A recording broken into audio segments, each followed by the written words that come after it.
I'll be honest with you. I'm someone who has a lot of trouble asking for help. Throughout my elementary and middle school years, I was labeled as the gifted kid because I had the best grades in the class, and I spent a lot more time being asked for help than asking for it. And during my last 2 years of high school, I attended a competitive math and science school where I was no longer the smartest person in the room, and I really needed to ask for help. But the culture among the students was, if you couldn't figure it out on your own, you didn't deserve to be there. And as someone who was there on scholarship, I felt that really intensely, so I didn't ask for help. This January, I started interning at Youth Capital Boston, and there we go. One of the things that we do each week is we have a core team check-in. So we call each other, we do a conference call, and one of the questions that we ask each other each week is, how can we support you this week? And even in a setting where I was being prompted specifically on what I needed help with, I couldn't always come up with an answer. So Youth Capital Boston is an anti-poverty program that rewards Boston residents for their community engagement through their innovative app. I had the opportunity not only to work on the app, but also to see and speak to the people that we work with. And I noticed, working in East Boston, that a lot of the people that we helped there primarily spoke Spanish, but the app was only in English. So I decided to volunteer my website skills to create bilingual functionality for the app. This is a lot more difficult than it sounds, especially for me. This is my first coding project outside of a classroom environment.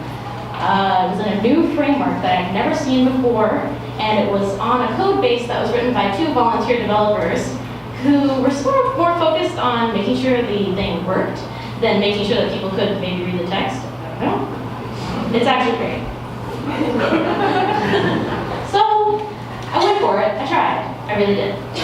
I wrote some code and I tested it, and this was like 5 lines of code, I promise. It was not that much. And as soon as I ran it, I got this huge paragraph of an error message. I thought, okay, I'll figure this out in like a week, in 2 weeks, in a month, in 2 months. Still haven't figured it out today. So I really started to panic 2 weeks ago when I realized that I was leaving Boston soon. This had to be done. I said I was going to do this. I said I was capable of this, and oh my God, I'm not going to get it done. I'm not going to finish.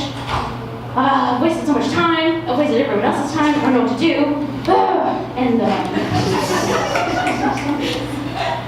I sort of sat with that feeling for a few weeks until I thought about it a bit, and I realized that I said that I was going to do this not to prove myself, but to help a community of people who are very vulnerable and needed that support. These are people who are in immigrant communities, their first language is Spanish. And UCB's reward app can either be a little extra cash to help out, or it can be the difference between paying a bill or not. So making sure that people had access to the app is very important. So I got over myself. I realized that the work is much bigger than me. Still feeling very stressed out and freaking out, I went to my mentors. I said, I don't know what I'm doing. I feel like I wasted your time. I wasted everyone's time. I'm going to throw up right now. And they said, you know what? You need to calm down. It's going to be okay. You're great. And they suggested that instead of finishing the code that I started and was sort of doomed to fail, I could write a report suggesting how they could add translations to their app in the future. I didn't even know I was capable of doing that until they suggested it to me. And I'm forever grateful for that. So I guess the message that I want to leave with you all today is to ask for help when you need it. Asking for help is not a weakness. It is not proof that you don't know what you're doing. It's proof that you understand your capabilities. And I would encourage anyone who has asked for help to be compassionate and understanding. Because for many people like me, this is a very difficult first step to learning something new. Thank you.